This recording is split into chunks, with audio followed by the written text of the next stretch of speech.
Cavin Elizabeth, a wedding photographer and bridal boutique owner based in San Diego, and today I have a really special video with a special guest. We are going to be talking about where wedding flowers come from and also addressing our wedding flower costs rising.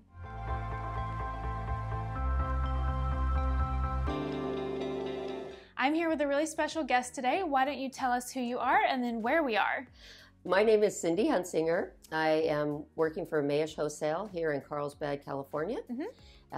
We are a local wholesale supplier of fresh cut flowers. Okay, amazing. So I wanted to do this video because I feel like my audience would be really interested to know, just in general, where wedding flowers actually come from, like maybe where they're grown, where wedding florists get them, and then are the cost of wedding flowers rising? So why don't you tell us a little bit about that? So we source flowers from all over the world. Okay. We try to buy as much local product as we can. Local meaning in our direct area, but also California flowers in general. Okay. We do purchase things from all over the world though. We buy flowers from Japan, South America, New Zealand, Thailand, South Africa, literally all over the world. We do a lot of Dutch flower importing, which certain times of the year dominates a lot of our inventory. A lot of South American product too. Most of our roses, hydrangeas, things like that come from South America. Okay. Usually, most of the imported products take between 1 and 3 days from the time that we order them to the time that they arrive at our facility. So the turnaround time actually is pretty quick when you think about how far things travel a lot of the time. Yeah. Okay. So it's kind of an overview of where we get things and that type of thing. But I would say Mayesh really prides themselves in buying unusual things. That's what a lot of people think of us for, more so than some of the standard items, although we carry a full line of flowers. From the very basics to the really high-end, expensive, novelty type flowers. Okay. And so speaking of expensive, do you see that wedding flower costs are rising, especially since COVID? Yes. So prices in our industry in general really haven't risen a lot until COVID. We really saw kind of a flat line for many years. Some things go up and down some, but not compared to what other things were rising at. But since COVID, we've definitely seen a spike in pricing on many items. Some of it now is due, well, actually it's been due to energy costs and things like that.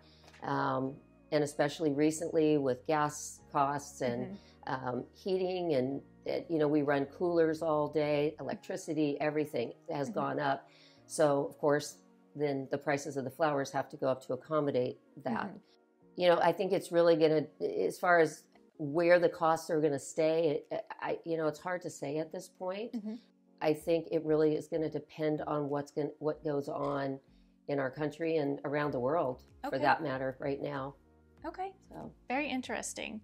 Tell me a little bit about what is Mayesh and its relationship to wedding florists, and then obviously brides are getting their flowers from wedding florists, but how does Mayesh relate to wedding florists? So I think that our customers, we really try to build partnerships with them so that we have a really strong working relationship on a daily basis. There's a lot of people that can take an order and give you flowers, but we really pride ourselves in building these relationships that really help our customers have confidence in when they place an order that they're going to either get what they order or they're going to get good communication on what's not available. And then in turn, we try to help them find other things that they can use if something's not available. I would say that's probably our strongest role in this industry, is just really being somebody that people can count on. They can find what they're looking for, unusual things, and so on. Okay, and are brides allowed to buy from Mayesh or only florist? Only florists. We sell only to floral professionals. Okay. So you have to have a legitimate business license. Okay. And a resale certificate. So those are the two things that we require. You can register, and it takes a couple of days to process the registration. We have to make sure that your business fits the criteria that Mayesh has for serving, our local florists. But we don't sell to the public or anything like that. And would another, like a wedding planner, be able to buy from Mayesh, or just the florist? Normally it's just the florist. Occasionally we'll have a florist say, my planner wants to pick something up, and they'll give us permission to allow them to come and purchase something. But that's not generally who we sell to. And we've already talked about where your flowers come from, all the different countries. I'm assuming they're coming from flower farms, but generally how long does it take to be harvested? I think you said a couple of days. Is it really just a couple of days from being harvested from the farms to come right here to Mayesh? It takes generally 1 to 3 days. Most of the flowers have a really quick turnaround, especially when they're being shipped from far away. Okay. Because otherwise they run the risk of things going bad in the process of shipping. So our Holland shipments are really quite amazing. We order, on a Thursday, the stuff gets shipped by Friday, and we have it on Saturday. It's very quick. South American product is a quick turnaround also, but it can usually sit somewhere a little bit longer because the products are more durable. So it kind of depends on what it is and where it's coming from as far as how quick it needs to turn around. But Mayesh does really pride themselves in trying to get things here as quickly as possible, because freshness is key. And from the time that we get it until the time the florist uses it could be 5 to 7 days still. Wow.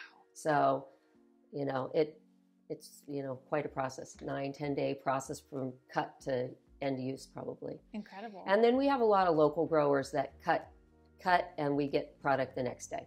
So at least during certain parts of COVID, there was a flower shortage. Is there still a flower shortage, and could you maybe touch on that a little bit? Sure. There were flower shortages. Part of it were labor issues. A lot of the farms that we work with had to shut down suddenly, like we all did. And so they didn't have their workforce back. So they may have had some product, but they didn't have the manpower sometimes to get in and cut and process and box things. So that was definitely an issue. It seems like things have gotten much better.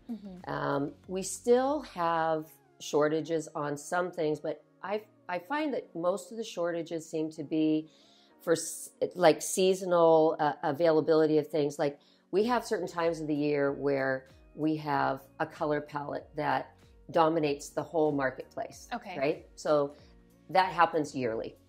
And when you start going into the big part of wedding season, you have hundreds of florists that are all looking for similar items. So that's when sometimes there's shortages, even though there's still a lot being produced. Right. But it appears as a shortage because we have so many people that want similar items. Okay. So sometimes we have to try to help them find things that are maybe in the color selection they want if they can't get a specific item.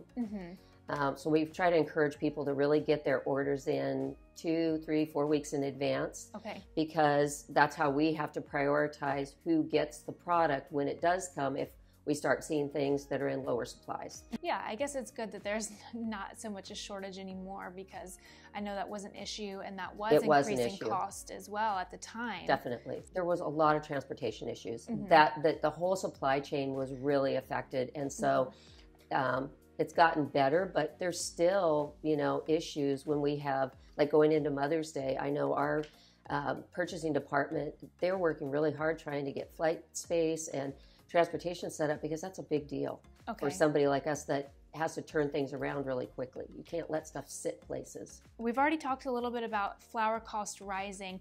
Do you think that maybe they'll go back down once gas prices go down and things settle a little bit?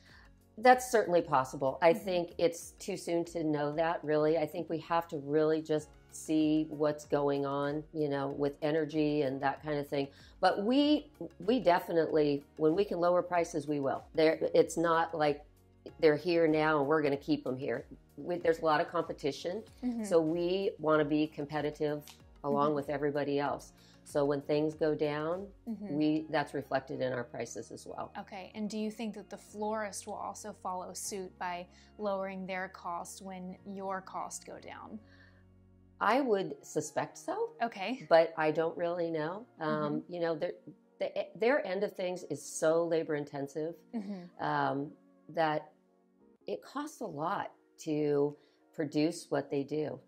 And I feel like sometimes, you know, there is a lot of competition out there, and so people sometimes don't get exactly what they should really be getting for things. So I guess they'll have to do whatever they need to do to keep their businesses healthy. Great. And then what advice do you have for couples about wedding flowers? Anything that you have to share with them? I think the biggest thing is to be flexible and to allow the floral professional that you hire to do your event to have some creative freedom in the process.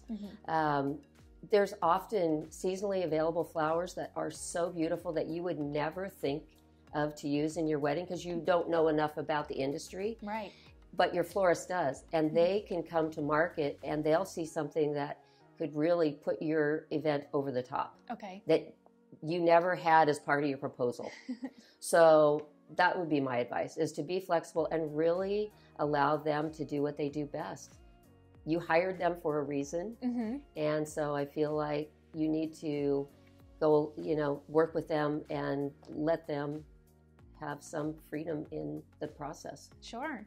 Yeah, I think that's very important. They are designers. They know what they're doing. Absolutely. And they might see something and get really inspired that the bride might have had no idea even existed. That's exactly right. You see that all the time. And, you know, some of our florists, you know, they'll specify things to a certain degree, but then they leave room in their budget sometimes to come and shop for seasonally available things.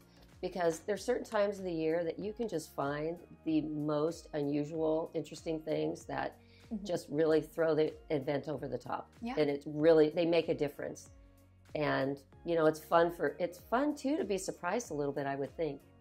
I think so too. Well, that's great advice. Yeah. Thank you so much, Cindy, for being here today and sharing everything about wholesale flowers. I think it's really interesting to know where wedding flowers come from and then where the flowers come from for the wholesalers. So thank you so much. I hope everybody enjoyed this video today. I'm so glad that now in a somewhat post-COVID world, I get to be back doing interviews. If you guys did enjoy this video, please be sure to leave a like and comment. And Cindy, where can everybody find Mayesh on Instagram? We're at Mayesh Carlsbad. We do a great Instagram. Val McNichols does that for us, and she does a fabulous job. So if you don't follow us, please do. We have fun videos. She takes lots of product pictures, but she also does this wonderful review of our cooler every Monday. So she does an Instagram live every Monday morning, which is fabulous. She walks through the entire inventory. Oh, wow. So you can see everything that's coming in for that week. That's very exciting. So that is very fun, and customers love it. Great. Well, if you love flowers, be sure to follow, and I will see you guys next week. Bye. Bye.